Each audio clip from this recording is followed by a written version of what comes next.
আল্লাহ পাকের দরবারে চলে যান আল্লাহর সঙ্গে সাক্ষাৎ করার জন্য, আল্লাহর সঙ্গে দেখা করার জন্য, আল্লাহর সঙ্গে কথা বলার জন্য।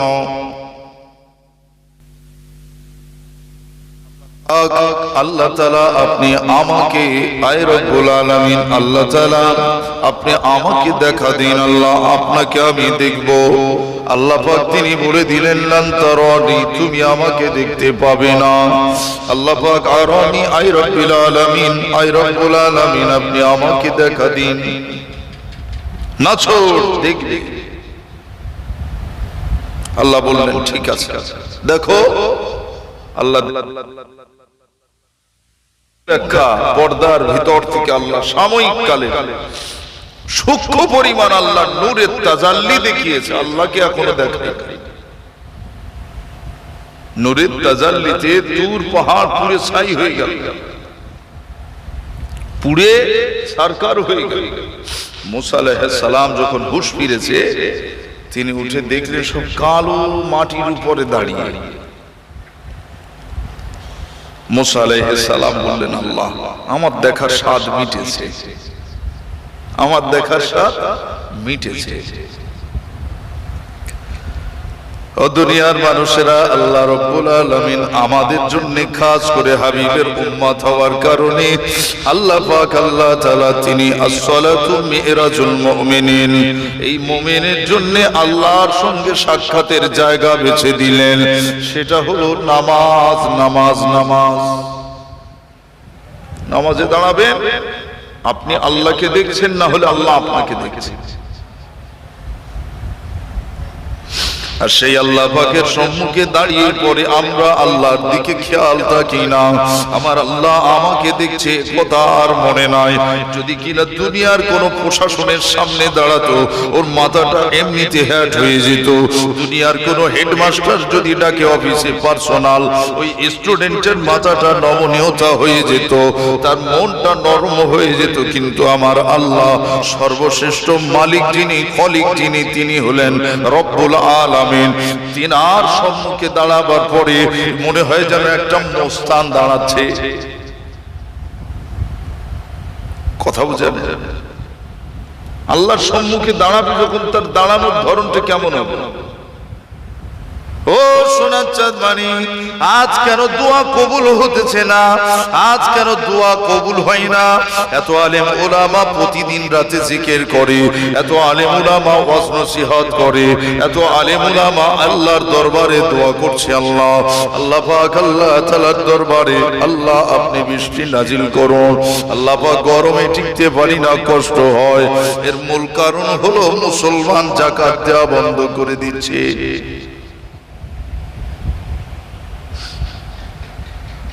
মুসলমানের ছেলে, মুসলমানের সন্তান একটু ধন দৌলত হলে পরে ওই মুসলমানের ছেলেটা সে জমি কেনা নিয়ে ব্যস্ত হয়, সে বাড়ি ঘর করা নিয়ে ব্যস্ত হয়। কিন্তু আমার আল্লাহকে একটা বিষয় আমার আল্লাহ ফরজে আইন করে দিয়েছে, আবশ্যক করে দিয়েছে।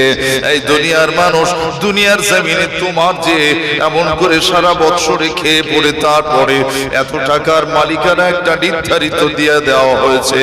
সোনার চাঁদ মালিক জাকাতের বিধান অনুযায়ী বর্তমান অর্থমূল্য হলো ৪৫,০০০ টাকা। সোনা গহনা বাড়ি যা আছে, বিবির যা আছে, আপনার যা আছে, সবকিছু ধরে ন্যূনতম ৪৫,০০০ টাকার যে মালিক হবে তার উপর জাকাত দেওয়া ফরজ। সে ব্যক্তি জাকাত দেবে।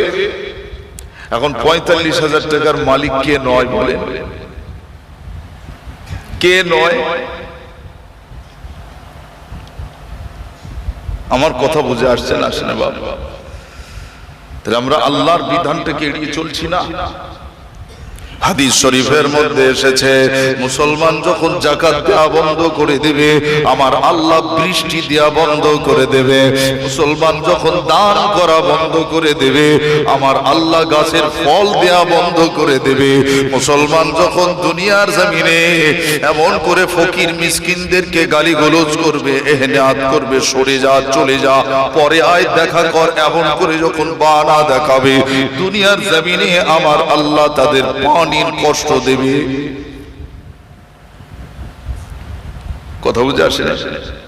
আপনি বাজারে আছেন, কাছে 10টা টাকা আছে, 8 টাকার তো কাঁচা ঝাল নেওয়া যায়, 2 টাকাও তো ফকিরকে দেওয়া যায়, দেবে না, কথা বোঝে না। কিন্তু নিজের বাচ্চা নাছোড়, আব্বা দাও, আব্বা আইসক্রিম খাবো, ও 5 টাকার ঝাল কিনবে, 5 টাকার বরফ কিনে দেবে, ওর কষ্ট হবে না। নিজের ছেলে কষ্ট হবে না। ও সোনার চাঁদ মানিক, আল্লাহ পাক বলেন অবতাগো ইলাইহিল ওয়াসিলা, বাঁচার জন্য একটা ওসিলা গ্রহণ করো। এই দুনিয়ার মানুষেরা, যদি তোমরা দুনিয়াতে বাঁচতে চাও, আখিরাতে আসার পরে যদি জীবনটাকে ফিরে পেতে চাও, কবরটা সুন্দর হয়ে যাবে, কবরটা সুন্দর জান্নাতের বাগান বনে যাবে, কবরটা আমার আপনার জন্য আখিরাত জীবনটা ধন্যময় হয়ে যাবে। সেই জায়গা করতে গেলে দুনিয়ার জমিন থেকে তা করে যেতে হবে, যা করতে সব এখানে। আর এখানকার ফল সেটা মাইনাসও হতে পারে, প্লাসও হতে পারে, সেটা মাইনাসও হতে পারে, প্লাসও হতে পারে। ধরুন আপনার সব মাইনাস, প্লাস নেই, ঈমানটা তো আছে। আল্লাহকে মানি, রাসূলুল্লাহকে মানি, কোরআনকে মানি, হাদিসকে মানি, কালিমাকে মানি, কবরকে মানি, আখিরাতকে মানি, হাসরকে মানি, মিজানকে মানি, জান্নাতকে মানি, জাহান্নামকেও মানি, আমার আল্লাহ পাকের ফেরেশতাকে আমরা মানি, আল্লাহ পাকের যত নবী রাসূল এসেছে তিনাদেরকেও মানি। ঈমান আছে। আল্লাহ নবী বলেন, ও সোনার চাঁদ মানিকেরা শুনেলেন, যদি ঈমানটা যদি নিয়ে যেতে পারি কবরস্থানের ভিতরে, ঈমান নিয়ে যদি যেতে পারি কিছু নাই। ঈমান নিয়ে যাওয়া মানে খালি থলে নিয়ে গেলেন, আর একটা থলে শুধু গোনা নিয়ে গেলেন। 2টো থলে, একটাতে নেকি থাকবে, একটা রহমত থাকবে, একটা গজব বা আপনার গোনা থাকবে। নেকি ও রহমত একটা থলে, আর একটা থলে আমার আপনার গোনা, তাহলে 2টো থলে। ঈমান আছে, খালি থলে নিয়ে চলে গেলেন।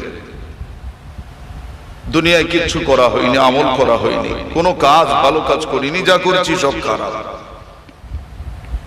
শাস্তি একটা দেবে আল্লাহ, শাস্তিটাকে পেতেই হবে। কিন্তু কিয়ামতের ময়দানে, মাশরের ময়দানে ওঠার পর নবী জানালেন, দুনিয়ার জমিনে যত মানুষ মুসলমান আছে, মুসলমান মুমিন মুমিনা আছে, আজও দুনিয়ার জমিনে এমন মানুষের কবর আছে যাদের জন্য দোয়া করার মতো আর কেউ তাদের খানদান বেঁচে নাই।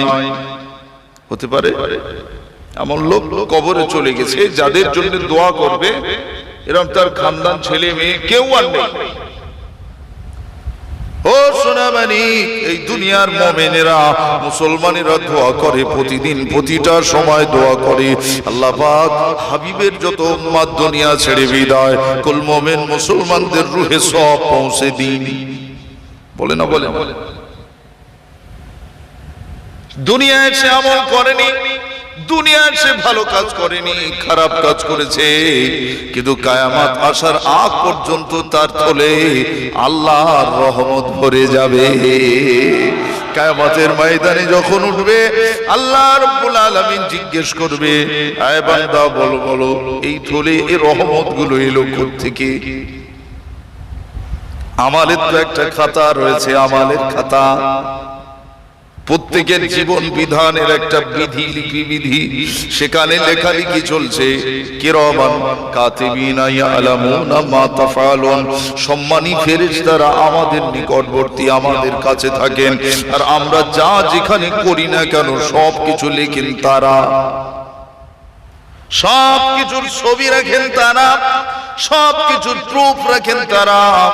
আল্লাহ নবী বলেন, কিয়ামতের ময়দানে ফামাইয়ামাল মিসকালা যাররাতিন খায়রান ইয়ারা ওয়া মাইয়ামাল মিসকালা যাররাতিন শাররান ইয়ারা। এই সাহাবীরা, আল্লাহ জানিয়ে দিয়েছে, ও আমার সাহাবায়ে কেরামেরা, কিয়ামতের ময়দানে সেদিন তোমাদের ভালো আমলটাও দেখানো হবে, খারাপ আমলটাও সেদিন দেখানো হবে। তাই তো দুনিয়ার জমিন থেকে খারাপ আমলগুলো যদি ডিলিট করে দেওয়া যায়, এর থেকে সহজ উপায় আর কি হতে পারে? কিভাবে ডিলিট করবেন? সন্তান হয়ে আপনি বাড়ি সিনেমা দেখছেন, আপনার আব্বা শিক্ষক, আপনার আব্বা একজন এডুকেটেড পারসন, আপনার পিতা আপনার মাতা আপনাকে শ্রদ্ধা করে ভালোবাসে, সন্তান বড় হয়েছে, সন্তান কলেজিয়েট হয়েছে, সিনেমা দেখছেন, এমন সময় মা হাজির, সঙ্গে সঙ্গে আপনি আপনার মোবাইল ফোন থেকে ডিলিট করে দিতে পারেন না? পারেন না? মার সম্মানে, আব্বার সম্মানে আপনি যদি আপনার ফোন থেকে যদি বাজে সিনেমাটা যদি বন্ধ করে দিতে পারেন, আমার আল্লাহর ভয়ে আল্লাহ পাকের সম্মানে কি নিজের জীবন থেকে গুনাহগুলোকে ডিলিট করতে পারবো না? তার জন্য আমার আল্লাহ এমন করে সুন্দর ব্যবস্থা দিয়ে দিয়েছেন, এই দুনিয়ার মানুষ তোরা হালাল খানা খাবি, হালাল পান করবি, আর আমার ইবাদত করতে আসবি ওয়াসজুদ ওয়াক্তারিব। আমি আল্লাহ আমাকে কাছে যদি পেতে চাস আমাকে সেজদা দিবি, আমার সেজদা দিবি, আমি আল্লাহ তোর কাছে হাজির হয়ে যাব বান্দা। আমার এমন করে কুদরতি কদমটা তোর কপালের নিচে আমি দিয়ে দেব বান্দা। এত কাছে আমি তোর আসবো, এত কাছে আসার পরে আমি আল্লাহ তোকে জানতে চাইবো, উদউনি, কি চাও বলো, চাও আমার কাছে, আস্তাজিব লাকুম, তোমার চাওয়া আমি দিয়ে দেব। কি চাইবে বলো? সিজদার মধ্যে বান্দা কাঁদবে, আল্লাহর দরবারে নিজের গুনার জন্য পরিশেষ সালাম ফিরিয়ে দোয়া করবে, আল্লাহ পাক পরওয়ারদিগার বেনিয়াজাব আর রব আমার খালিক, রব্বানা আয় আমাদের আল্লাহ, যালামনা, আমরা জুলুম করেছি, অত্যাচার করে ফেলেছি, আনফুসানা, আমাদের নফসের উপরে নিজে নিজে জুলুম করেছি আল্লাহ, আমার গুনার জন্য আমি দায়ী, আমার পাপের জন্য আমি দায়ী, আমার অন্যায় অপরাধের জন্য আমি দায়ী। ওয়া ইল্লাম তাগফির লানা, আল্লাহ যদি আপনি ক্ষমা না করেন, ওয়া তারহামনা, আর একটু যদি দয়া না করেন, লানাকুনান্না মিনাল খাসিরিন, আল্লাহ আমি ক্ষতিগ্রস্ত হয়ে যাব, আল্লাহ পাক শেষ হয়ে যাব, বিনাশ হয়ে যাব। মাবুদ আপনি আমাকে মাফ করে দিন। আমার ইলাহি বলেন, আল্লাহ রাব্বুল আলামিন বলেন, বান্দা ইন্নী ওয়াদাল্লাহি হক, আমি আল্লাহ আমার ওয়াদা অঙ্গীকার হলো অতি সত্য, আমি যা বলি তাই করব। বান্দা তুই চেয়েছিস, উদউনি আস্তাজিব লাকুম, বান্দা চেয়েছি তোর চাওয়া আমি আদায় দেব। ইন্নাল্লাহা, নিশ্চয় আমি আল্লাহ, ইয়াগফিরুজ যুনুবা জামিআ, তোমার জমা করা সমস্ত জুনুব, জমা করা সমস্ত পাপগুলো আমি আল্লাহ এক জায়গা করে মাফ করে দেব। ইন্নাহু হুয়াল গফুরুর রহিম, নিশ্চয়ই আমি আল্লাহ ক্ষমাশীল, আমি আল্লাহ দয়ালু। দরুদ আল্লাহুম্মা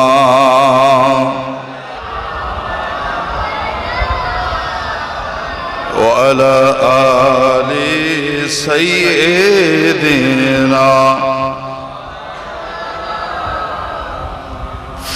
ও সোনা মানিকেরা, আল্লাহ নবী হযরতে মুসা আলাইহিস সালাতু ওয়াস সালাম হুজুর এমন সময় আল্লাহ পাকের দরবারে অন্যদিন রওনা হলেন, আল্লাহ পাকের দরবারে যেতে চললেন।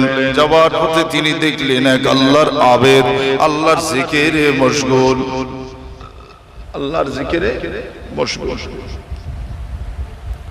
আল্লাহর বান্দার সম্মুখে দাঁড়িয়ে আল্লাহ নবী মুসা আলাইহিস সালাতু ওয়াস সালামকে সেই মানুষটি যখন লক্ষ্য করলেন, লক্ষ্য করার সঙ্গে সঙ্গে তিনি উঠে দাঁড়ালেন, সম্মান জানালেন, তিনি দাঁড়িয়ে সালাম দিলেন, আসসালামু আলাইকা ইয়া মুসা কালিমুল্লাহ, ওগো আল্লাহর নবী মুসা, আল্লাহ আপনার উপরে শান্তি দিক। সুবহানাল্লাহ। আল্লাহর নবী মুসা কালিমুল্লাহ হাতে হাত রেখে তিনি পড়লেন, লা ইলাহা ইল্লাল্লাহু মুসা কালিমুল্লাহ। তিনি কালেমা পড়ে নিলেন, ঈমান আনলেন মুসা নবীর উপর। আল্লাহর নবী মুসা আলাইহিস সালাম জিজ্ঞাসা করলেন, কত বছর এখানে আছো? তিনি বলেন, আমি এখানে রয়েছি প্রায় 700 বছর। ক বছর? আমরা ক বছর বাঁচি? 40-45, খুব জোর হয়তো 110-20 হতে পারে, মেবি ধরে নিলাম। কোথাও যাস না তো, যত দিন যাচ্ছে তত সকাল সকালই দিন যাবে, তবে সেটা ফাইজা জাযালুহুম লা ইস্তাখিরুনা সাআতা ওয়া লা ইস্তাকদিমুন, সেটা আমার আল্লাহ পাকের হুকুম না হওয়া পর্যন্ত কারো মরণ হবে না। সময় যার যখন আছে তখন হবে, এটাই হলো সঠিক কথা। সময় যার যখন আছে তার তখন হবে। সেটা 45 হতে পারে, সেটা 22 হতে পারে, 25 হতে পারে। কে আবার সদ্যজাত মায়ের পেট থেকেও দুনিয়া ছেড়ে তাই এসেছে। আবার মায়ের গর্ভ থেকে সদ্যজাত সন্তান জন্ম হলো, মার মুখে হাসি ফুটলো, ব্যাস মা চলে গেল, হতে পারে। আবার কখনো বাচ্চা চলে গেল, মা বেঁচে আছে। কে কখন যাবে এর কোনো নিশ্চয়তা নেই। আজকের এই বছরে আপনারা আমরা সবাই মিলে এখানে আছি, আগামী বছরে এই লোকের ভিতর কে যে যাবে সেটা আল্লাহ ভালো জানে, সেটা আল্লাহ ভালো জানে। যতক্ষণ বেঁচে রয়েছি, যতক্ষণ আমরা বেঁচে আছি, এটাই আলহামদুলিল্লাহ, এটা আমাদের জন্য এনাফ, এটা আমাদের জন্য যথেষ্ট। আল্লাহ শুকরিয়া করি, আলহামদুলিল্লাহ। মুসা কালিমুল্লাহ আল্লাহর দরবারে পাড়ি দিলেন। এত বছরে আল্লাহর জিকির করা একজন মানুষের সঙ্গে দেখা হলো। মুসা নবী খুব খুশি, মানে আগেও তো অন্যান্য নবীকে তিনি পেয়েছেন, সেই নবীর উপর ঈমান এনেছেন। আবার মুসা নবীর সাথে দেখা, মুসা নবীর উপরেও ঈমান এনেছেন। আর আমরা আমাদের বয়স যখন যার যায় আল্লাহ ভালো জানেন। আল্লাহ নবী মুসা আলাইহিস সালাতু ওয়াস সালাম আল্লাহ পাকের সঙ্গে কথোপকথন করবেন, প্রস্তুত হলেন, রেডি হলেন, তুর পাহাড়ের উপরে দাঁড়ালেন। আল্লাহ পাক বলছেন, মুসা এসেছো, মুসা যাও, চলে যাও, আজকের বিশেষ কথা হবে না। আল্লাহর বান্দার সঙ্গে কি কথা হয়েছে? মুসা নবী বললেন, হ্যাঁ। আসার সময় তিনি বললেন, আমি প্রায় 700 বছর ধরে আল্লাহর জিকির করি, এত বছর ধরে আমি আল্লাহর জিকির করি। আল্লাহ নবী মুসা আলাইহিস সালামকে লক্ষ্য করে আল্লাহ বলেন, ও মুসা কালিমুল্লাহ, যাও, চলে যাও, আমার ওই আবেদ বান্দাকে বলে দিও, ওই বান্দাটা দুনিয়ার জমিন থেকে যেদিন মারা যাবে জাহান্নামী হবে।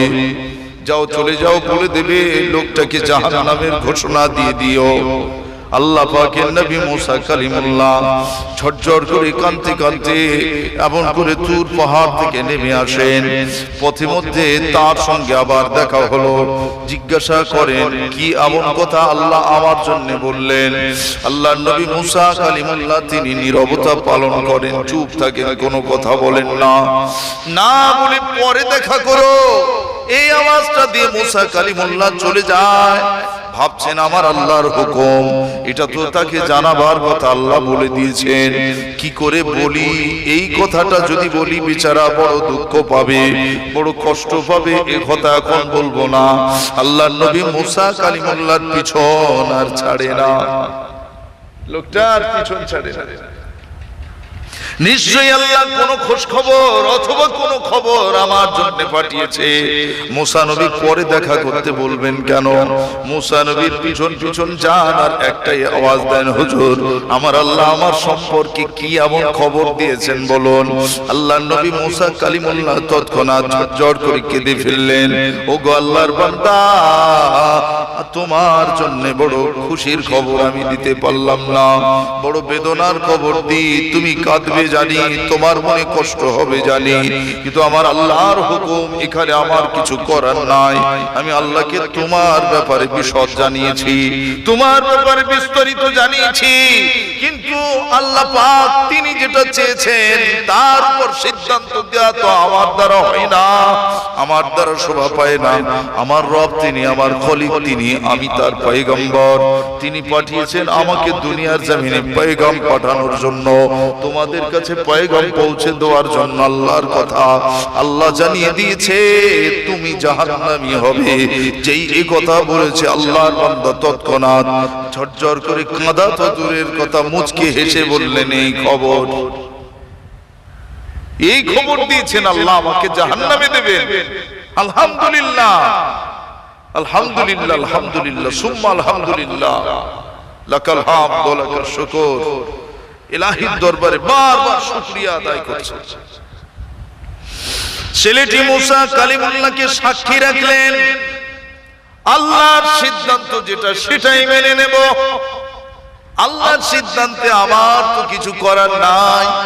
আল্লাহ বলেছেন আমাকে জাহান্নাম দেবেন, এর থেকে খুশির খবর আর কি হতে পারে? আল্লাহ পাক তিনি খুশি হয়ে যদি তার বান্দাকে জাহান্নামে দেন, রেগে যদি জাহান্নামে দেন সেটা আলাদা কথা, কিন্তু আমার আল্লাহ খুশি হয়ে আমাকে জাহান্নামে দেবেন। আমি তো গুনার কাজ করিনি, বরং আমি আল্লাহর শুকরিয়া করেছি। আমার আল্লাহ খুশি হয়ে যদি জাহান্নাম দেয় আমি তাতেই রাজি। আল্লাহর বান্দা আল্লাহর শুকরিয়া আদায়ে ব্যস্ত, আল্লাহর সিজদায় পড়ে আল্লাহকে বলেন, আল্লাহ আপনার সিদ্ধান্ত আমি কায়ে মনোবাক্যে মেনে নিলাম। আল্লাহ পাক আল্লাহ তাআলা নিষ্কলুষ মন থেকে আমি মেনে নিয়েছি। আই মাবুদ মাওলা, আপনি আমার এই মেনে নেওয়াটাকে পছন্দ করুন। আল্লাহর জিকিরে আবার ফানা হয়ে যায়। আল্লাহ আল্লাহ বলে জিকির করতে করতে তার স্থানে সে ফিরে যায়। মুসা কালিমুল্লাহ ফেরত গেলেন, পরদিন আমার আল্লাহর সঙ্গে আবার সাক্ষাৎ, আল্লাহর সঙ্গে কথোপকথন, কুশল বিনিময় হয়। ইলাহি আপনি কেমন আল্লাহ? আপনার বান্দা আপনার শুকরিয়া আদায় করেছে, আপনার বান্দা আপনার জিকিরে শামিল ছিল, আল্লাহ আপনার শুকরিয়া আদায় করেছে। আপনার হুকুম আমি সে খবরটা তাকে জানাবার মাত্র সেই বান্দাটি বরং কাঁদলো না, সে আরো হাসি মনে সে মেনে নিয়েছে। আল্লাহ আপনার কি একটু দয়া হলো না? আমার আল্লাহ ওই সময় বলেন, ও মুসা কালিমুল্লাহ, আল্লাযী খলাকাল মাউতা ওয়াল হায়াতা লিয়াবলুয়াকুম আইয়ুকুম আহসানু আমালা।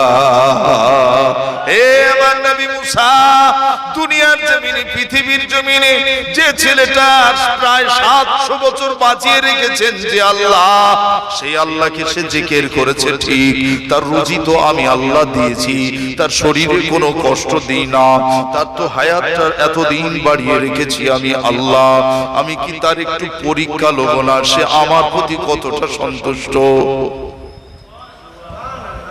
বলবেন না?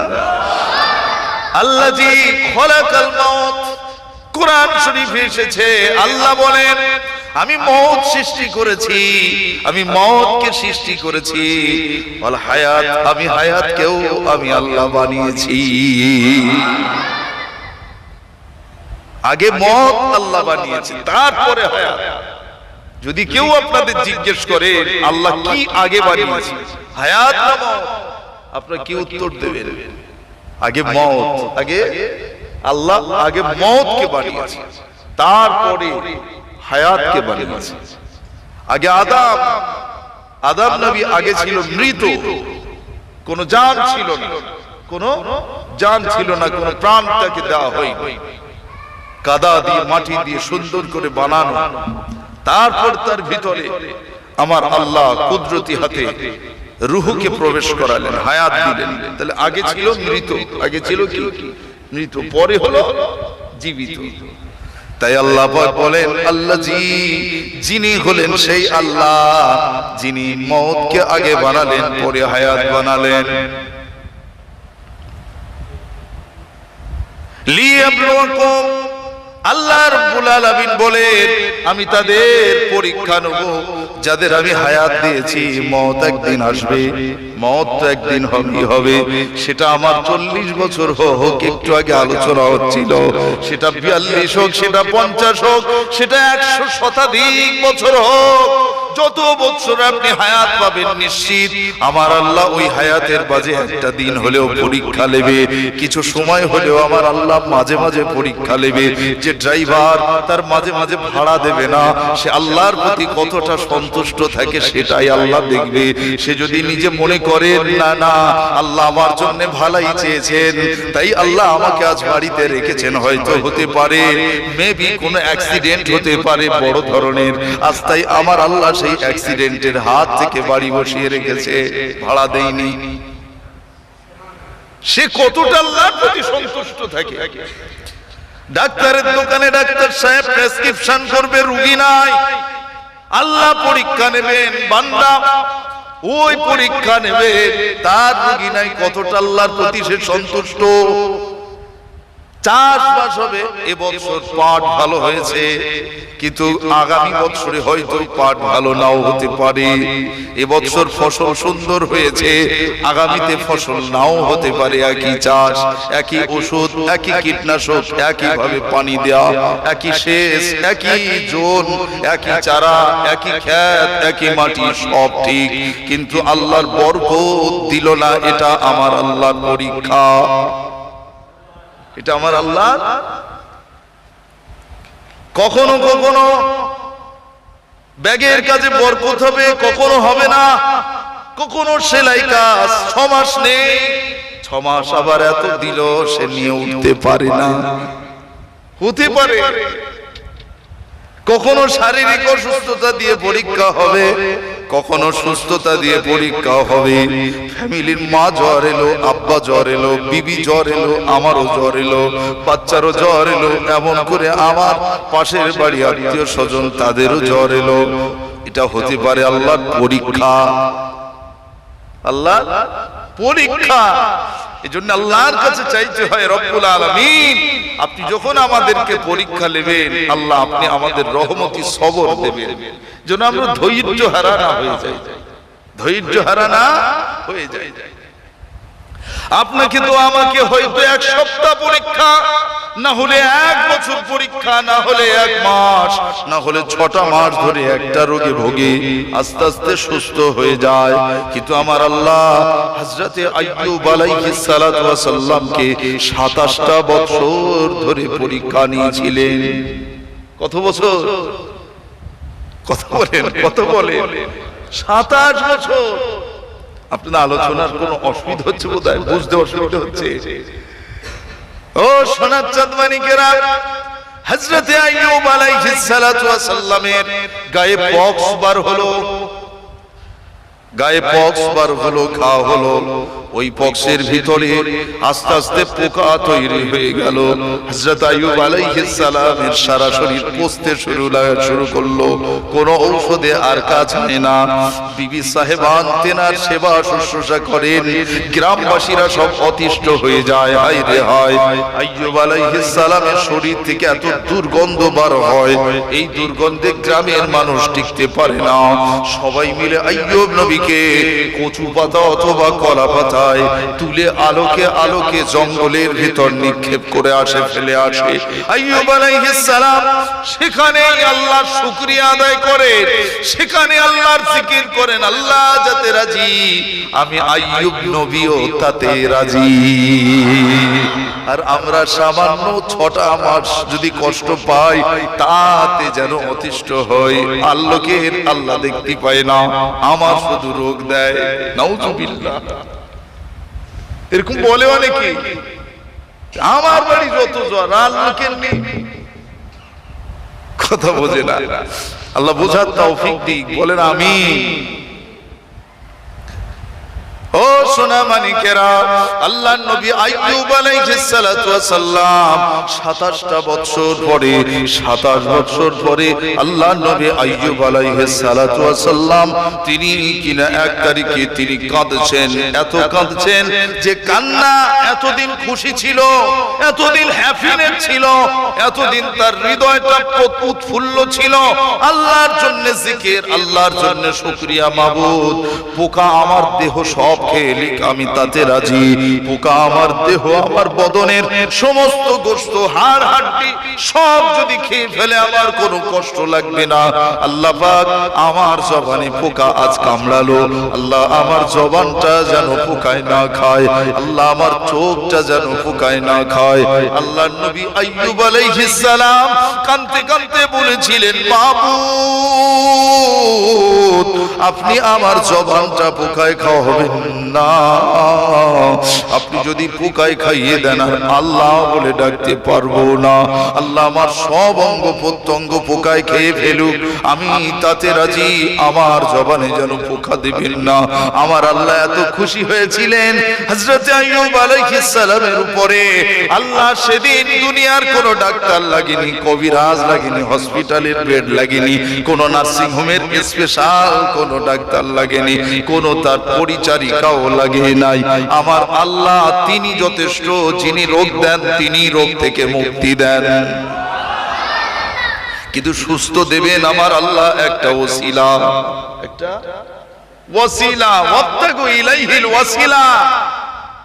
দুনিয়ার মানুষ যদি জানতে পারতো নামাজ পড়লেই জান্নাতে যাবে, আর কোনো কিছু করতো না, নামাজই পড়তো।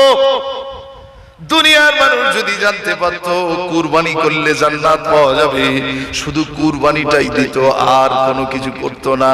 যদি দুনিয়ার মানুষ জানতো কালেমা পড়লে জান্নাত পাওয়া যাবে, অটোমেটিক্যালি কালেমাটাই পড়তো, আর কোনো কিছু করতো না। কিন্তু কোনটা যে আমার আপনার জন্য নাজাতের ওসিলা হবে আল্লাহু আলাম, আল্লাহ ভালো জানেন। কোন ইবাদত যে আল্লাহ পছন্দ করবেন। হতে পারে দুনিয়ার জমিনে ইমাতাতুল আযা আনিত তরিক, রাস্তায় পড়ে থাকা কোনো কষ্টদায়ক বস্তু আপনার নজরে পড়েছে, একটা কুলের ডাল, একটা কঞ্চির পালা, হ্যাঁ, হতে পারে কোন একটা বড় পাথর অথবা ইটের টুকরা পড়ে আছে। আপনি দেখলেন যে এটা একটা ক্ষতি হতে পারে, এটা কারো সংশয় বোধ করলেন যে কারো একটা ক্ষতি হতে পারে, আপনি তৎক্ষণাৎ সেটাকে আপনি সরিয়ে ফেললেন। আল্লাহর হয়তো এত পছন্দ হয়েছে, আপনি সারাটা বছর নামাজ পড়েছেন, হজ করেছেন, যাকাত দিয়েছেন, তাসবিহ তাহলিল করেছেন, কুরবানি করেছেন, কোন ইবাদতে আপনার ঘাটতি নাই, তারপরেও আল্লাহ কোন ইবাদত নিলেন না। ওই পাথর সরানোটা কবুল করে ওই ওসিলাতে জান্নাত। ছোট আমলটাও ছোট না, ছোট আমলটাও ছোট না। কেউ জিজ্ঞেস করেছেন আমি একটু পাগলাহাট যাব, দোস্ত একটু রাস্তাটা বলবেন। আপনি তাকে বলছেন এই শানপুকুর যাবেন, ওখান থেকে বেলেদানা যাবেন, বেলেদানা থেকে সোজা রাস্তা চলে যাবেন, ওটা পাগলাহাট গেছে। আপনি যদি এইভাবে তাকে মস্কারা বা তাতে ঠাট্টার ছলনা করে তাকে এতটা না পথ ঘুরিয়ে যদি তাকে সহজে বলে দিতেন এইখান দিয়ে যান, কিছু দূর যে ডান হাতে গেলেই পাগলাহাট, আল্লাহ খুশি হতেন। যে কোন ছোট কাজটাও ছোট মনে করবেন না, আর সেটা যেন কোনো ঠাট্টার কাজ না হয়ে যায়, সেটা যেন কোনো ঠাট্টার কাজ না হয়ে যায়। কোন একটা ছেলে সে মদখোর, মদ খেয়েছে, হ্যাঁ মদ খেয়েছে, তার ওই কাজটা খারাপ, সে খারাপ না, সে খারাপ না, ওর ওই কাজটাই খারাপ।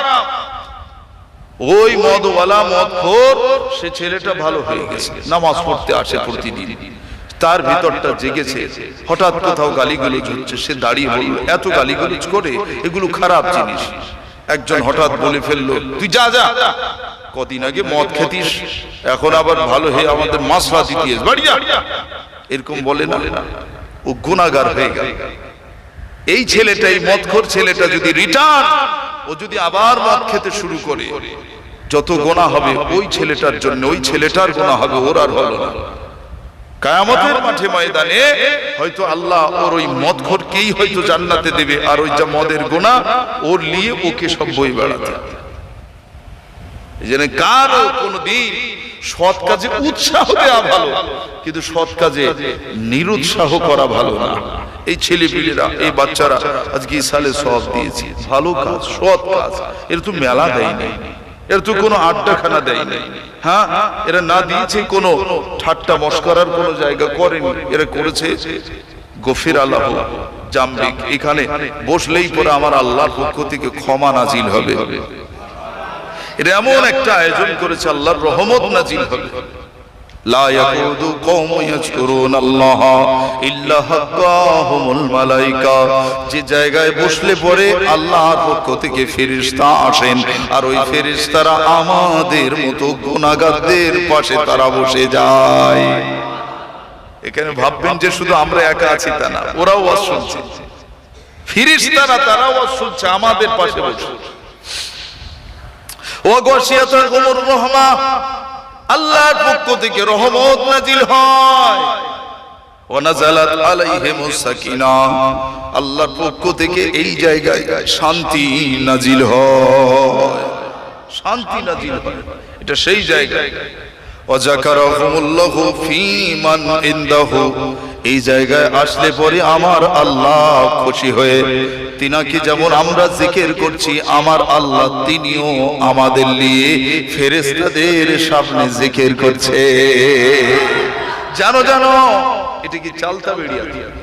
চালতাবেড়িয়া গ্রামে জামে মসজিদের ভিতরে বসে আল্লাহ বলছেন, ফেরেশতা আমার এক বান্দা আমার নিয়ে কথাবার্তা বলে, দিনের কথা আলোচনা করে, শরীয়তের কথা আলোচনা করে, সেখানে কিছু আমার বান্দা সেখানে বসা আছে। ফেরেশতারা বলেন, আল্লাহ আমরা দেখব, যাও চলে যাও। তাদেরকে বলা হয় সাইয়াহিন নামক ফেরেশতা। ওই সাইয়াহিন ভ্রমণকারী ফেরেশতা, তারা পৃথিবীর জমিনে নেমে আসার পরে ঘুরে ঘুরে দেখেন আমার আল্লাহর রহমত কোথায় নাজিল হয়। এই চালতাবেড়িয়া মসজিদের ভিতরে অথবা মসজিদের বাইরে যারা বসে আছে, আল্লাহর ফেরেশতারা এসে দাঁড়িয়ে দাঁড়িয়ে সাবা সামাওয়াতিন তিবাক, সাত আসমানের দরওয়াজায় দরওয়াজায় আল্লাহ পাকের ফেরেশতারা তারা দাঁড়িয়ে যায়। ও সোনা মানিক, যদি মসজিদ ধরা হয় 7 তলা, নামাজ হচ্ছে, কারেন্ট চলে গেল, জেনারেটরও নাই, ইনভার্টারে চার্জও নাই, অথবা সোলারেও কোনো কাজ হয় না, এখন নামাজ কিভাবে সম্ভব? মুকাব্বির হওয়া লাগবে। মুকাব্বির হতে হবে না? হবে না? মুকাব্বির হওয়া সুন্নাত, মুকাব্বির হওয়া সুন্নাত। ও সোনার চাঁদ মানিক, সিঁড়ি বেয়ে আওয়াজ চলে যাবে দ্বিতলায়। দ্বিতলায় যিনি মুকাব্বির থাকবেন তিনি আওয়াজ দেবেন 3 তলায়। এইভাবে তো 7ম তলাতে চলে যাবে। দুনিয়ার জমিনে যে ফেরেশতা আছেন, ওই ফেরেশতা আওয়াজ দেবে, ওই ফেরেশতার আওয়াজে আওয়াজ করবে। এখানে যখন সুবহানাল্লাহ হয়, ওই সুবহানাল্লাহ ফেরেশতারা পড়ে। এখানে যখন আলহামদুলিল্লাহ হয়, ওখানেও তখন ফেরেশতারা পড়ে। এখানে যখন লা ইলাহা ইল্লাল্লাহু মুহাম্মাদুর রাসূলুল্লাহ সাল্লাল্লাহু আলাইহি ওয়াসাল্লাম তারাও পড়েন আল্লাহু আকবার, তারাও পড়েন সাল্লাল্লাহু আলাইহি সাল্লাম, ওরাও পড়েন।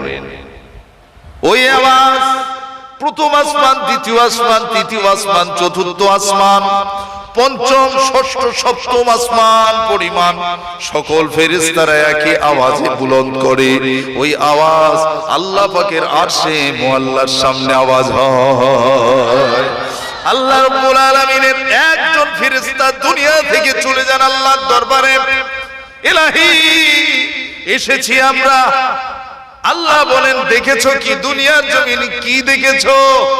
আল্লাহ আপনার বান্দাদের আমরা একটা সময় বলেছিলাম আল্লাহ বান্দা বানাবেন না, আল্লাহ আপনি মানুষ বানাবেন না, আপনি তো আশরাফুল মাখলুকাত তাদেরকে বানালেন, সমস্ত মাখলুকের সেরা তারা সম্মান পেয়েছে।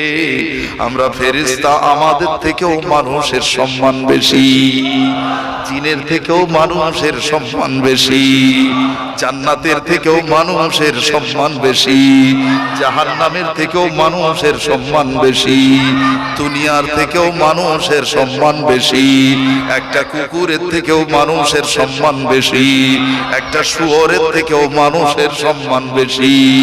ও সোনার চাঁদ মানিক, দুনিয়ার জমিনে যত এমফিল করা মানুষ হোক, যতই ডিগ্রিধারী হোক না কেন, তার সম্মান সবার সেরা সম্মান। সব মানুষের একই সম্মান আল্লাহ দিয়েছে। আল্লাহ রাব্বুল আলামিন পরওয়ারদিগার বেনিয়াস তিনি বলেন, ও ফেরেশতা সেখানে আমার বান্দারা কি করে? আল্লাহ আপনার বান্দাদের আমরা তো নিষেধ করেছিলাম বানাবেন না, আপনি বলেছিলেন ইন্নী আ'লামু মা লা তা'লামুন, আমি আল্লাহ যা জানি ফেরেশতা তোমরা তা জানো না। কিন্তু আমরা সেখানে যে নিজে চোখে দেখে এসেছি, আপনার বান্দা আপনার বান্দি সেখানে বসে ইউসাব্বিহু লাকা, আয় মাবুদ আপনার নামে তাসবিহ তারা পড়ে, ওয়া ইউকাব্বিরু লাকা আপনার নামে আল্লাহু আকবার ধ্বনি তারা পড়ে, ওয়া ইউহাম্মিদু লাকা মাঝে মাঝে তারা আলহামদুলিল্লাহ তারা পড়ে, ওয়া ইউসাল্লু আলা নবী সাল্লাল্লাহু আলাইহি ওয়াসাল্লাম কখনো কখনো আপনার প্যারা হাবিব তার উপর তারা মাঝে মাঝে দরুদ পড়ে। আল্লাহুম্মা সাল্লি আলা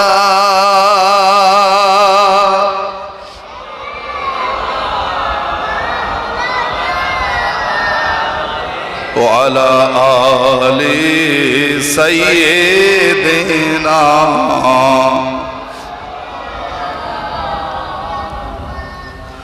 रहमते आलम नबी नूर मुजस्सम रहमते आलम नबी नूर मुजस्सम साहाबीरा आतुर बनाई नूर नबीजिर घाम साहाबीरा आतुर बनाई मोर नबीजिर घाम चिनो मानो जानो केमन आमार नबीजी যাহার পাগল চন্দ্র সূরজ তারকারাজি চিনো মানো জানো কেমন আমার নবীজি যাহার পাগল চন্দ্র সূরজ তারকারাজি নবীর জীবনী হলো সুন্দর কাহিনী নবীর জীবনী হলো শ্রেষ্ঠ কাহিনী জান্নাতের রুমে রুমে লেখা নবীর নাম জান্নাতের রুমে রুমে লেখা নবীর নাম রহমতে আলম নবী নূর মুজস্সম সাহাবীরা আতর বানায় মোর নবীজির ঘাম আল্লাহুম্মা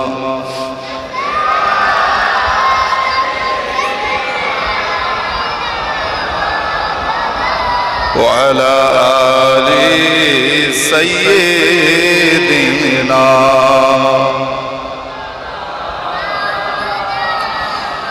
উস্তুনে হান্নানা একটা খাজুর গাছের নাম যাকে ধরে খুতবা দিতেন রাসূল আকরাম উস্তুনে হান্নানা একটা খাজুর গাছের নাম যাকে ধরে খুতবা দিতেন রাসূল আকরাম গাছ নবীর বিরহে কাঁদিতে রহে নবীর বিরহে সে গাছ কাঁদিতে রহে অবাক হইলেন যত সাহাবায়ে কেরাম হতবাক হইলেন যত সাহাবায়ে কেরাম রহমতে আলম নবী নূর মুজস্সম সাহাবীরা আতর বানায় মোর নবীজির ঘাম আল্লাহুম্মা সাল্লি আলা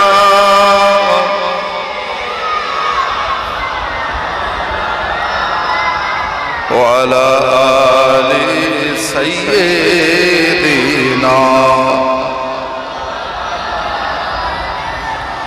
আমরা মানুষ হতভাগা নবী চিনি না পশু পাখি নবী চিনে করিল কান্না ও ভাই আমরা মানুষ হতভাগা নবী চিনি না পশু পাখি নবী চিনে করিল কান্না ও ভাই চিনেছে আমার নবীর দেখেছে যে চিনেছে আমার নবীর পেয়েছে পাহাড় পর্বত গাছপালা দিয়েছে সালাম নবীকে পাহাড় পর্বত গাছপালা দিয়েছে সালাম রহমতে আলম নবী নূর মুজস্সম সাহাবীরা আতর বানায় মোর নবীজির ঘাম আল্লাহুম্মা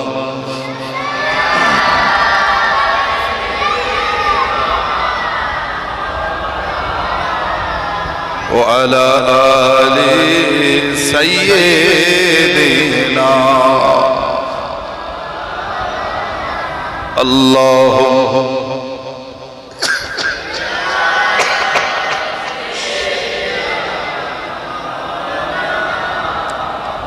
وعلى آل سيدنا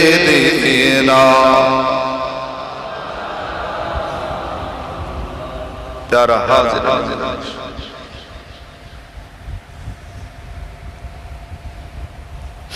আল্লাহর অশেষ করুণা ও দয়া সেই আল্লাহ রাব্বুল আলামিন আমাদেরকেও পরীক্ষা নেবেন এই কথা বলতে বলতে এত দূরে এসেছে। আল্লাহ রাব্বুল আলামিন তিনি বলেন বান্দা পরীক্ষা আমি নেবই নেব, লিয়াবলুয়াকুম, আমি পরীক্ষা নেব। সেই পরীক্ষায় যারা সফল হবে, পরীক্ষায় যারা সফল হবে তাদের জন্য রয়েছে উত্তম পুরস্কার। আইয়ুকুম আহসানু আমালা, তোমাদের মধ্যে সব থেকে বেশি ভালো কাজ করেছে যারা, সব থেকে বেশি ভালো কাজ করেছে যারা, তাদের জন্য রয়েছে ভালো পুরস্কার। আল্লাহ রাব্বুল আলামিন বলেন, কিয়ামতের ময়দানে, মাহশরের ময়দানে আমি আল্লাহ, আমার ইমানদার বান্দা বান্দি তোমরা শুনে নাও, তোমাদের কাছ থেকে তোমাদের আমল নামাটা আমি খরিদ করে নেব, কিনে নেব, আর তার বিনিময় আমি আল্লাহ জান্নাত দেব। আল্লাহ কিনে নেবে। ইন্নাল্লাহা আশতারা মিনাল মুমিনিনা আনফুসাহুম ওয়া আমওয়ালাহুম বিআন্না লাহুমুল জান্নাহ। সুবহানাল্লাহ। আল্লাহ বলেন, বান্দা তোদের নফস, তোদের আমল যা করেছে ভালো কাজ, সেই ভালো কাজগুলোকে আমি আল্লাহ নেব, আর তার বিনিময় আমি আল্লাহ তোদের জান্নাত দেব। যে যেমন ভালো কাজ করবে তার তেমন জান্নাত দেয়া হবে। সর্বোত্তম যে ভালো কাজ করেছে তার জন্য রয়েছে জান্নাতুল ফেরদাউস। যারা এক মাস পূর্ণভাবে রোজা রেখেছে, রোজা রাখতে গাফিলতা করলো না, রমজান মাসে কোরআন শরীফ তেলাওয়াত করেছে, আল্লাহর জিকির করেছে, তাহাজ্জুদের নামাজ পড়েছে, ইফতার পরিপূর্ণভাবে আদায় করেছে, এমন করে তারাবিহীন নামাজ আদায় সে পটু ছিল, ব্যস্ত ছিল, কখনো সে গাফিলতি করলো না, রমজান মাসে নজরটাকে সে ছোট করে রেখেছিল, এমন করে তার জবানটা সংযত করেছিল, গালিগালাজ সে শোনেনি, করেওনি। যে মানুষটির ইবাদত রমজানে যার পছন্দ আমার আল্লাহ, ওই মানুষটির জন্য উপহার আল্লাহ নিজে হাতে দেবেন।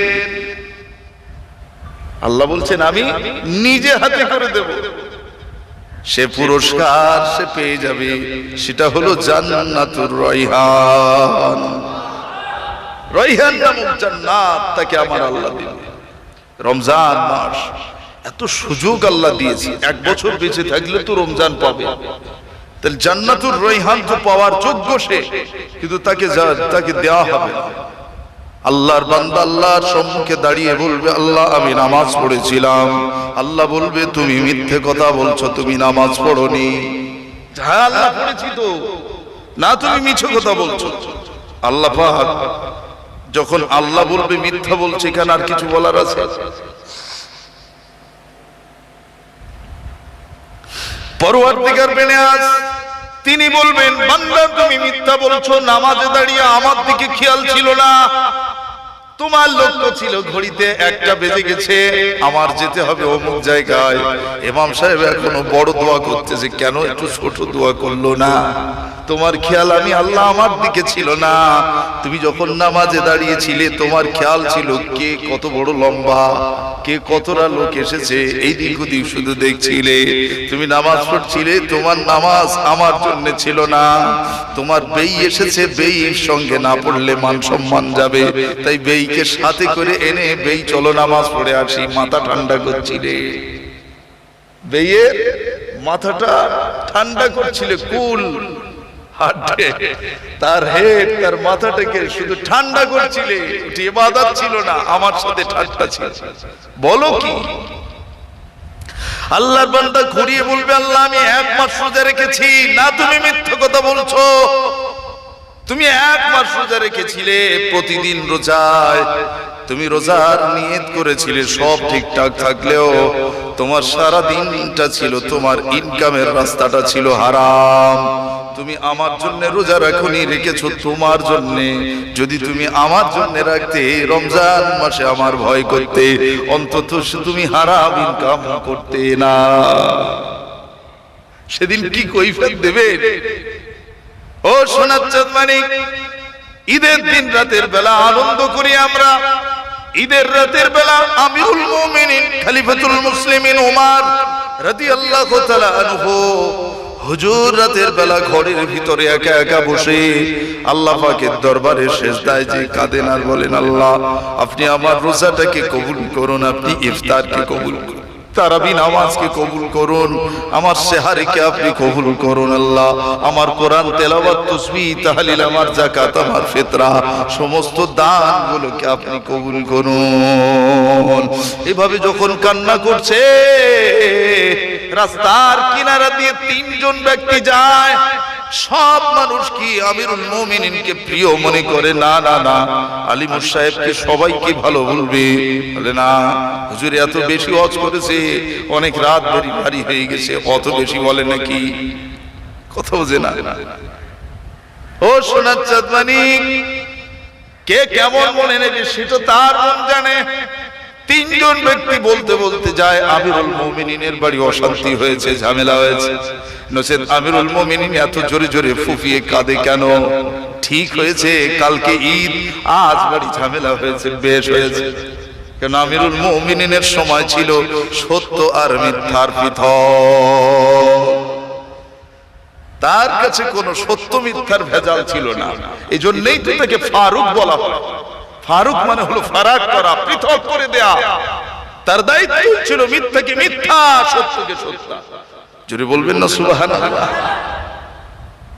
কখনোই তিনি মিথ্যার সত্যকে জড়িয়ে দেননি, কখনোই তিনি মিথ্যার সত্যকে জড়িয়ে দেননি। সেই জন্য আল্লাহ বলে দিলেন, হাবিব ওমরকে বলে দাও ফারুক, আমি আল্লাহ দিলাম। ফারুক উপাধি পেল। ও সোনার চাঁদ মানিক, আমিরুল মুমিনিন খলিফাতুল মুসলিমিন ওমর রাদিয়াল্লাহু আনহুর বাড়ির পাশ দিয়ে তিন মানুষ যায়। তারা বলেন বেশ হয়েছে, ঠিক হয়েছে। একজন তাদের মধ্যে একজন মানুষ বলে উঠলেন, না না, হুজুরের বাড়ি কাঁদে কেন? বিষয়টা তো আগে জানা দরকার। আন্দাজ করে কেন আনন্দ করো? তিনি তো অন্য কারণেও তো কাঁদতে পারে, আগে কারণটা জানো। তিনজনে ঘরের দরজায়, ঘরের দরওয়াজার সামনে দেখে হযরত ওমরের ছেলে, তিনিও কাঁদছেন। তার দিকে লক্ষ্য করে সওয়াল করে, প্রশ্ন করে, এই ছেলে তোমার আব্বা কাঁদে কেন? তোমরা কাঁদো কেন? ছেলেটা বলেন, আমার আব্বা কাঁদে তাই আমি কাঁদি, কিন্তু কেন কাঁদে জানি না। কেন কাঁদে জানি না। ও সোনার চাঁদ, মুমিনের কান্নায় যদি মুমিনের কান্না না আসে, বুঝতে হবে সে বেঈমান, তার ভিতর ঈমান নাই। মুমিনের দুঃখের ভাগীদার যদি মুমিন হয়, তাহলে বুঝতে হবে সেই ব্যক্তি হলো ঈমানদার। আর মুমিনের দুঃখে যদি মুমিন আনন্দ করে, বেশ হয়েছে, ঠিক হয়েছে, ও মুমিন না। বুঝতে হবে পাশের বাড়ি অশান্তি হলে আমার সাথে ঝামেলা, তার ঠিক হয়েছে, এইবার আল্লাহ দেখাচ্ছে, এরকম বলে না? ওই রকম বলতে নেই। যদি আপনি আল্লাহর কাছে বিচার ছেড়ে থাকেন, আল্লাহ বিচার করবেন। আপনি যখন সে দেখে অট্টহাসি করবেন একা একা, বাস আপনি আদায় করে নিলেন। হয়তো আল্লাহ তার থেকেও ভালো কিছু আপনার জন্য রেখে দিয়েছে, তার থেকেও ভালো কিছু আপনার জন্য দেবে বলে রেখেছিল, কিন্তু আপনি তা আদায় করে নিলেন, হেসে খেলে আনন্দ করে, বেশ হয়েছে, ঠিক হয়েছে, ওরা মরুক। এরকম অনেকে বলে না? জালেমের পুরস্কার যেমন আছে শাস্তি, কিন্তু মাজলুমের জন্য পুরস্কার রয়েছে শান্তি। সুবহানাল্লাহ। কিন্তু মজলুম যদি দুনিয়ার জমিনে জালেমের কোন অত্যাচার তার উপর যখন আসে, যদি মজলুম খুশি মনে বলে, বেশ হয়েছে, ঠিক হয়েছে, হ্যাঁ আমার এইরকম করেছিল, এইবার দেখাচ্ছে, আরে তার শাস্তি সে পাবে। বরং তুমি আল্লাহ শুকরিয়া করো যে তুমি ভালো আছো, তার মতো শাস্তি তুমি পাও, তুমি ভালো আছো। কারোর সাথে বলে বেরিও না, কারোর সাথে বলে বেরিও না। কথা বুঝে আসছে? ও সোনার চাঁদ মানিক, আল্লাহ রাব্বুল আলামিন, আল্লাহ এমন করে আল্লাহ রাব্বুল আলামিনের দরবারে ওমর কান্না করে, আর সেই কান্না দেখে ছেলে দরজার পাশে বসে বসে কাঁদে। আমার আব্বা কি করে হাউ হাউ করে কাঁদে। ছেলেরা বলেন, তোমার আব্বা কাঁদে কেন তুমি জানো না, তুমিও কাঁদো। ছেলেটা ওই সময় আব্বাজানের পিছনে দাঁড়িয়ে পড়লেন। আব্বাজান দোয়া শেষ করে গেটের কাছে এসে বললেন, ও জনগণেরা, আমি কেন কাঁদি এটা জানতে চাও? 1 মাস রোজা রেখেছি, ইফতার করেছি, যাকাত দিয়েছি, ফিতরা দিয়েছি, সমস্ত ইবাদত আল্লাহর কাছে কবুল হলো কি হলো না এ বিষয়ে আমার আল্লাহর কাছে পানাহ চেয়েছি। আমি পানাহ চেয়ে আমার আত্মাটাকে শান্তি দিতে পারলাম। আমার বিশ্বাস, আমার দোয়া আমার আল্লাহ কবুল করে নিয়েছে। আমার রোজা, আমার ইফতার, তারাবিহের নামাজ কবুল হয়ে গেছে। ও সোনার চাঁদমানি, তাহলে ঈদের রাতে দোয়া কবুলের রাত, কিন্তু ওই রাতে আমরা যত গান বাজনা আর নিজেদের আনন্দে মতোয়ারা থাকি, ও সোনা মানিক, ওই রাতের বেলায় আমাদের দোয়া কবুল হয়। জুমার রাতে দোয়া কবুল হয়। মসজিদে যখন খুতবা হয়, ইমাম একবার ওঠে আবার বসে, যেই কিনা বসে ওই সময় দোয়া কবুল হয়। একবার সিজদা দিলাম, আরেকবার উঠে মাঝখানে বসে কিছুক্ষণ চুপ থাকে, ওই সময় দোয়া কবুল হয়। আপনি নামাজে সিজদা দিয়ে সালাম ফেরানোর সঙ্গে সঙ্গে হাত ওঠালেন, আমার আল্লাহর কাছে ওই সময় দোয়া কবুল হয়। ইফতার কোলে নিয়ে বসে আছেন, ইফতার কোলে নিয়ে ইফতারের সময়ের মুহূর্ত আগে যে দোয়াটা করা হয়, ওই মোনাজাত কবুল হয়। ও সোনার চাঁদমানি, দোয়া কবুলের অনেক জায়গা আছে, অনেক জায়গা রয়েছে দোয়া কবুলের জায়গা। 2 ঈদের রাত, শবে বরাতের রাত, শবে কদরের রাত, এমন করে বিশেষ বিশেষ শবে মিরাজের রাত, আশুরার রাত, মুহররমের রাত, এই রাতগুলোই বেশি বেশি ইবাদত বন্দেগীতে লিপ্ত থাকা, আল্লাহর কাছে বেশি বেশি কান্না করা নিজের গুনার জন্য। আল্লাহর দরবারে যত চাইতে পারবেন ততই আপনার আমার জন্য কল্যাণ। ও সোনা মানিক, আল্লাহ নবী মুসা আলাইহিস সালামের কথা বলতে যে এত দূর এলাম, আল্লাহ নবী মুসা আলাইহিস সালাতু ওয়াস সালাম ছেলেটাকে বললেন, ও ছেলে তুমি জাহান্নামী। এই কথা বলার পর আল্লাহ নবী মুসা আলাইহিস সালাম যা দেখলেন সব বর্ণনা আল্লাহর সঙ্গে বললেন। দ্বিতীয় দিন আল্লাহর কাছে বলার পরে আল্লাহ বললেন, ও মুসা, আমি কি তার একটু পরীক্ষা নেব না? তাকে আমি খাওয়াই, তাকে পড়াই, তাকে হায়াত দিয়েছি, এতদিন থেকে বাঁচিয়ে রেখেছি, দীর্ঘ হায়াত পাওয়ার পরেও তার আমি কি একটু পরীক্ষা নেব না? আমি পরীক্ষা নিয়েছি, আমার বান্দা পরীক্ষায় পাশ করে গেছে। ও মুসা, যাও, যাওয়ার সময় এবার বলে যাবে, আমার আল্লাহ খুশি হয়ে গিয়েছে তোমার প্রতি, আর তোমার জন্য উত্তম উপহার জান্নাত রয়েছে। আল্লাহর বান্দার সম্মুখে মুসা আলাইহিস সালাম আসেন হাসি মনে। আগের দিন এসেছিলেন কাঁদতে কাঁদতে, আর আজ এলেন হাসতে হাসতে। আল্লাহর নবী মুসা আলাইহিস সালামের দিকে ফালফাল করতে তাকিয়ে সালাম বিনিময় করে বললেন, আমার আল্লাহ কি আবার কোনো খবর পাঠালেন নাকি? বললেন, হ্যাঁ, আল্লাহ খবর পাঠিয়েছে, তবে তার আগে একটা প্রশ্ন, তোমাকে আমার আল্লাহ জাহান্নামের ঘোষণা দেওয়ার পরে তুমি কেন কাঁদলে না? তুমি হেসেছিলে কেন? সেই জবাবটা আগে আমাকে দাও। তোমার কারণটা কি? মনের খবর কে জানে? ওয়াল্লাহু আলিমুল বিজাতিস সুদূর, অন্তরের খবর রাখেন কে? আল্লাহ। অন্তরের খবর রাখে আল্লাহ। ও সোনা মানিক, শেষ করে দেব, মনে রেখে দেন, আল্লাহর নবী মুসা আলাইহিস সালাতু ওয়াস সালাম ওই সময় জিজ্ঞাসা করলেন, বৎস বলো বলো, কেন তুমি কাঁদলে না বরং হেসেছো? ছেলেটি ওই সময় মুচকে হেসে বললেন, আমি জানি আমার আল্লাহর ইবাদত ছাড়া আমি তো কোনো গুনাহের কাজ করি নাই, বরং আমার আল্লাহ খুশি হয়ে আমাকে জাহান্নামের ঘোষণা দিয়েছে। এটা বরং আমার পরীক্ষা, বই অন্য কিছু নয়। তাই আমি এটা বুঝে আমার আল্লাহর দরবারে মুচকে হেসে শুকরিয়া আদায় করেছি। আর দ্বিতীয়ত আমার ইচ্ছা ছিল আমার আল্লাহ আমার প্রতি কতদিন খুশি থাকেন, কবে খুশি হয়, এটা আমার জানার ইচ্ছা ছিল। আমার নামটা আমার আল্লাহর রহমতের খাতায় উঠেছে না উঠে নাই, এটাই আমার জানার দরকার ছিল।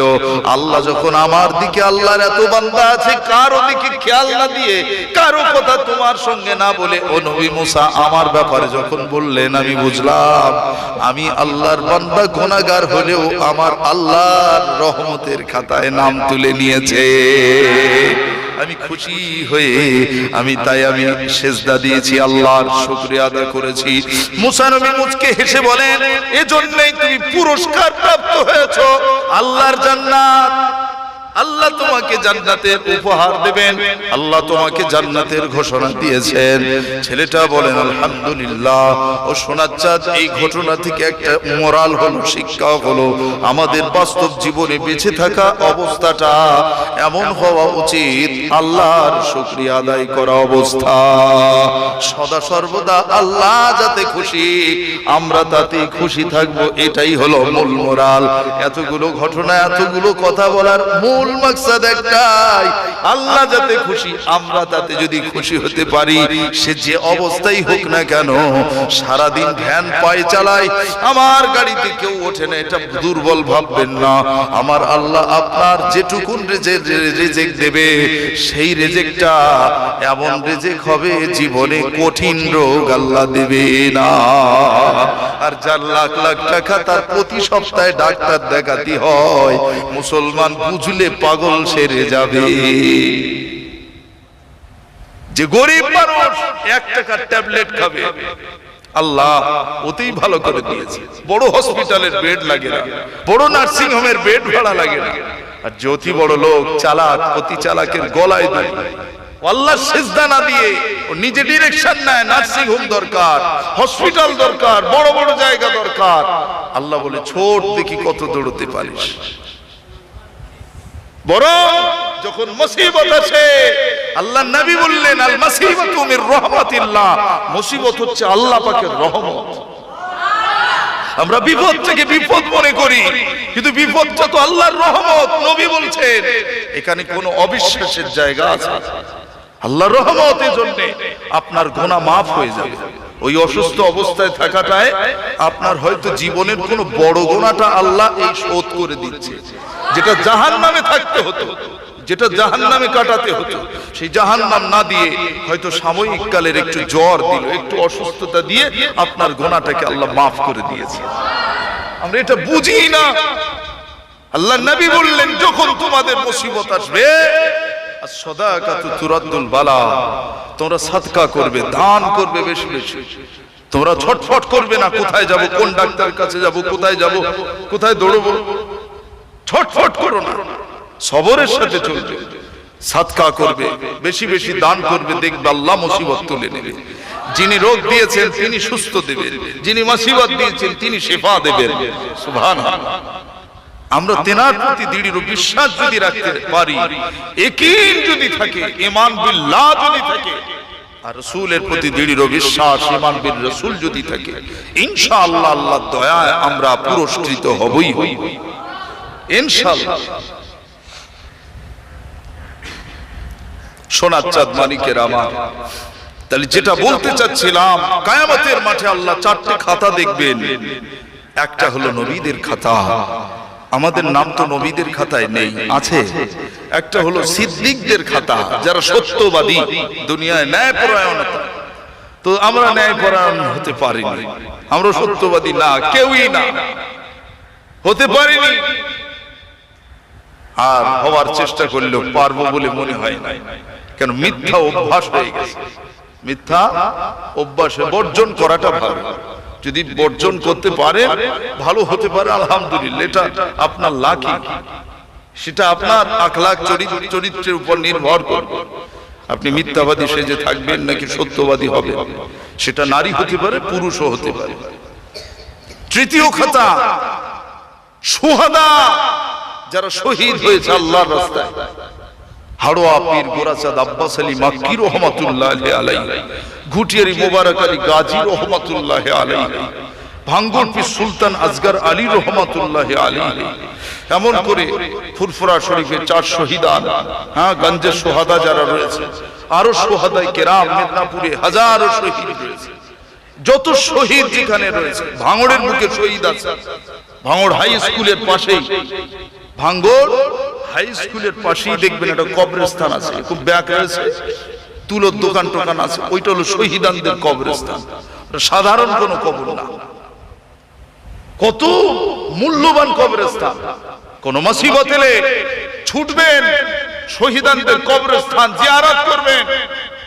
আল্লাহ শহীদানদের রূহানি দোয়া আমার নসিবে কবুল করুন। শহীদানরা নিষ্পাপ, ওরা হলো জান্নাতি। ওরা যদি আপনার জন্য দোয়া করে দেয়, কারো সাহায্য লাগবে না, আমার আল্লাহর দয়া সরাসরি আপনার উপর নেমে আসবে। কথা বুঝলে? যখন কোন মুসিবত আসে, বেশি বেশি আপনি আল্লাহর রাস্তায় দৌড়াবেন, ফাজুরুল কুবুর, কবর জিয়ারত করার জন্য। আপনার আব্বা আমার কবর জিয়ারত করবেন, কাঁদবেন, আল্লাহ আমার আব্বা আমাকে ভালো রাখো, ওরা হয়তো কষ্ট পাচ্ছে তাই আল্লাহ তুমি আমাদের কষ্ট দিচ্ছ, ওরা হয়তো কষ্ট পাচ্ছে তাই তুমি আমাদের কষ্ট দিচ্ছ। আমার বাড়ি সিনেমা দেখে, আমার বাড়ি গান বাজনা হয়, আল্লাহ আপনি আমাদের ক্ষমা করে দিন, আমাদের কারণে ওদেরকে কষ্ট দেবেন না। আল্লাহ কবরবাসী হয়ে গেছে, ওদেরকে আপনি ক্ষমা করে দেন, মাফ করে দেন। কবরবাসীরা যদি খুশি হয়, আপনার আব্বা আমার নেক দোয়াটা আল্লাহ আপনার নসিবে দেওয়ার সঙ্গে সঙ্গে আপনার উপর থেকে মুসিবত উঠে যাবে। কথা বুঝে এসেছে তো? আমরা চেষ্টা করব ইনশাআল্লাহ। বলেন ইনশাআল্লাহ। মুসিবত যখন আসবে তখন আমরা সাদকা করব, বেশি বেশি দান করব। সে 2 টাকা হোক, 1 টাকা হোক, আর 8 আনা হোক। কথা বুঝলেন না? স্বল্প পরিমাণে যেমন পারবেন আপনি তেমন পরিমাণে আপনি আল্লাহর রাস্তায় ব্যয় করুন। দেখবেন আল্লাহ আপনার ঔষধ কম খাওয়াবে, ডাক্তার বেশি দিন দেখাতে হবে না, অতি দ্রুত গতিতে আল্লাহ আপনাকে সুস্থ করে দেবে। ওয়াবতাগু ইলাইহিল ওয়াসিলা, কোন না কোন ওসিলাতে আল্লাহ পাক আপনাকে শেফা করে দেবে। বলেন ইনশাআল্লাহ। সোনার চাঁদ মালিকেরা, বাকি থাকলো একটা খাতা। তাই নবী হতে পারিনি, সিদ্দিক হতে পারিনি, সোহাদাও হতে পারিনি, তাহলে আর একটা খাতা হলো সলিহ, সলিহিন। সলিহিন মানে হলো সৎ, ভালোর খাতা। এই ভালোর খাতায় নাম তুলুন, বেঁচে থেকে ভালোর খাতায় নাম তুলুন, যে আমার ভালোর খাতায় যেন আল্লাহ নাম তুলে দেন। যেন ভালোর খাতা ছাড়া যদি অন্য কোনো খাতায় এবার যায়, তাহলে বুঝতে হবে সেটা মুনাফিকের খাতা, সেটা বেঈমানের খাতা, না হলে কোন মুশরিকের খাতা, কোন কাফেরের খাতা। আল্লাহ ওই সব খারাপি খাতা থেকে হেফাজত করে সলেহিনের খাতায় আমাদের মতো অধমদের নামটা টুকেলেন। বলেন আমিন। বলেন আল্লাহুম্মা আমিন। আর নিষ্কলুষ মন তৈরি করুন, আর ভালো খাতাতে নাম তুলুন, খারাপ খাতায় না। ভালো খাতায় উঠলে থানায় কেস হয় না, ভালো খাতায় থাকলে তার কোনোদিন অসম্মান হয় না, ভালোর খাতায় থাকলে তার কোনোদিন দুনিয়ায় লাঞ্ছিত, অপমানিত, অপদস্থ হতে হয় না। ভালো ভালো, ভালোর বিকল্প কিছু নাই, আছে ভালো ভালো, তাকে ভালো বলতেই হয়। গ্রামে 2 শ্রেণীর মানুষ থাকে, একটা ভালো থাকে, একটা খারাপ থাকে। যে লোকটা ভালো মানুষ, সে যখন দুনিয়া ছেড়ে চলে যায়, গ্রামের মানুষ সবাই বলে লোকটা ভালো লোক ছিল, তাই না? লোকটা ভালো লোক ছিল। জানাজায় দাঁড়িয়ে সবাই দোয়া করে, কাঁদে, আল্লাহ লোকটাকে জান্নাত দিও, লোকটা খুব ভালো লোক। গ্রামে এরকম লোক আর দেখা যাবে না, সবাই বলা কওয়া করে। আবার দেখা যায় কিছুদিন পরে আর একটা খেদো মারা গেল। যে ছেলেটা চলে যাওয়ার পর সবাই বলছে এই ছেলেটা সারা গ্রাম জ্বালিয়েছে, ও চলে গেছে, বেশ এইবার কবরে গেলে বলবে। তো আপনি কোন ছেলে হবেন? কোন ছেলেটা আপনি হবেন? নিজে ভাবুন যে আমি ভালোটা হব না খারাপটা হব। আমাদের দেশে হবে সেই ছেলে কবে কথায় না বড় হয়ে কাজে বড় হবে। মুখে হাসি, বুকে বল, তেজে ভরা মন, মানুষ হইতে হবে এই যার পণ। আমাদের ছোট গায়ে ছোট ছোট ঘর, থাকি সেটা সবে মিলে নাহি কেহ পর। পাড়ার সকল ছেলে মোরা ভাই ভাই, একসাথে খেলি আর পাঠশালে যাই। হিংসা ও মারামারি কবু নাহি করি, পিতা মাতা গুরুজনে সদা মোরা ডরি। হ্যাঁ, এই যে যেসব কবিতাগুলো আমরা পড়েছি এসে কি শুধু বইয়ের পাতায় থাকবে? সেটা কি আমাদের কালচারে থাকবে না? সেটা আমাদের অভ্যাসে থাকবে না? সেটা আমাদের জীবনে, ব্যবহারিক জীবনে থাকবে না? আদতে কথাগুলি তো আল্লাহ আল্লাহ রসুলের কথা। হ্যাঁ, এই যে কথাগুলো কার কথা? হ্যাঁ, কবিরা তারা লিখেছেন এই সত্য কথাটা এই কোরআনে আছে, হাদিসেও আছে। যদি আমাদের জীবনটা ওইভাবে লাইফটা সুন্দর করে চালাতে পারি, আমাদের জন্য কবর রয়েছে হাসি মুখ, আমরা হাসবো সেখানে। দুনিয়ার মানুষ আমাদের মায়ায় কাঁদবে, দুনিয়ার মানুষ আমাদের মায়ায় কাঁদবে। আল্লাহ আমাদেরকে সলিহিন হওয়ার তৌফিক দিন, বলেন আমিন। এই ভালোর একটা ডেফিনেশন, ভালো কাকে বলা হয়? যার ভিতরে কোন রূপ কিন্তু থাকতে পারে না, কোন রূপ কোন খারাপই থাকতে পারে না। যা ছিল আজ থেকে যদি আপনারা মনে করেন আমরাও ভালো হব, আজ থেকে তওবা পড়ে নেবেন, আস্তাগফিরুল্লাহ রাব্বি মিন কুল্লি জামবি ওয়া আতুবু ইলাইহি, লা হাওলা ওয়ালা কুওয়াতা ইল্লা বিল্লাহিল আলিয়্যিল আযীম। শাশুড়ি বৌমার চিমটি কাটবে, এটা ভালো লক্ষণ না। শাশুড়ি যতই নামাজ পড়ুক, যতই রোজা করুক, যদি বৌমার উপর প্রেসার করে, জুলুম করে, আর মেয়েটাকে যদি এক পক্ষ দেখে মেয়ের মতো দেখবে, আর বৌমাকে অন্য হিজড়ের মতো নজরে তাকাবে, যদি এটা হয়, ওই মেয়েটা, ওই মেয়ে ছেলেটা যতই হজ করুক, ওমরা করুক, দান করুক, যাই করুক, ও শাশুড়ি জান্নাতে যাবে না, ও ভালোর খাতায় ওর নাম উঠবে না। অনুরূপ ভাবে যদি বৌমাও যদি শাশুড়ির উপরে অত্যাচার করে, দাজ্জাল বলে আখ্যায়িত করে, অনেকে বলে দাজ্জাল মেয়ে ছেলে, হ্যাঁ, এরকম যদি বলে মরিস রে, সারা লোকের মরণ হচ্ছে, তোর কখন মরণ হবে, এরকম যদি করে, ও বৌমাও জান্নাতে যাবে না। কথা বুঝে এসেছে? ভালোর কোনো বিকল্প নেই, ভালো হতে হবে। অত্যাচার হোক, যা হোক, সবকিছু মেনে নিয়ে, সবকিছু মেনে নিয়ে স্যাক্রিফাইস করা, একজন আরেকজনের ক্ষমা স্বীকার করা, এই ক্ষমা স্বীকার করে চলার নাম দুনিয়ায় মানুষ। সেই ব্যক্তি মানুষ যে ক্ষমা স্বীকার করে চলতে পারে। ত্যাগ স্বীকার করতে হবে, ত্যাগ তিতিক্ষার জীবন দিয়ে আমাদের জীবন বিধানটা চলতে হবে। আল্লাহ আল্লাহ রসুলের পথে সরলতার পথ বেছে নিয়ে সিরাতুল মুস্তাকিমের পথে ইস্তেকামাত হতে হবে। সোজা রাস্তা আমরা কঠিন বুঝি না, আমরা কঠিন বুঝবো না, পেঁয়াজ মারবো না। যতই বোঝাই, কিছু মেয়েরা পেঁয়াজ করে, কিছু ছেলেরা পেঁয়াজ করে চলে। কথা বুঝলে? পেঁয়াজ ভিতরে রাখলে হবে না, কোন পেঁয়াজ থাকবে, সোজা সাদা সিধা জীবন যাপন করার নাম মানুষ। আল্লাহ আমাদের বোঝার তৌফিক দিন, বলেন আমিন। আজকের কোচিরা সব দিয়েছে এই সালে, সব এরা সব দেয় প্রতি বছর। আপনারা এদেরকে সার দেবেন, ছেলেরা ছোট মানুষ, ওরা আস্তে আস্তে বড় হবে, ওদেরকে যাতে ওরা নামাজি হয় সেদিকে তাগিদ দেবেন, ওরা যাতে ভালো হয় সেদিকে তাগিদ দেবেন, ওরা যেন মিথ্যা কথা না বলে, ওরা যেন আপনাদের যেন বলে বাড়ি থেকে বেরিয়ে যায়। হ্যাঁ, এটা হলো আদব, আদব শিক্ষা দেবেন। ছেলে, আমাকে বলে, না হলে তোর মাকে বলে বাইরে যাস, খবরদার একা একা যাবি না। ও একা একা যাওয়া শুরু করলে ও ডন তৈরি হয়ে যাবে, ও আর কারো বলবে না। কথা বুঝে আসছে? আদব শেখাতে হবে, আদব আখলাক তৈরি করতে হবে। আমাদের কোচিদেরকে আল্লাহ সেই রকম মানুষ হওয়ার তৌফিক দিক, বলেন আমিন। সকলে আসেন একটু, আমি আল্লাহর রাস্তে আমার এই কোচিদের উপলক্ষে এরা বলেছে যে হুজুর একটু দেখবেন কতটা চাল, 50 কিলো, 60 কিলো চাল, 2 বস্তা চাল হবে, আর 10 কিলো ওরা ঠিক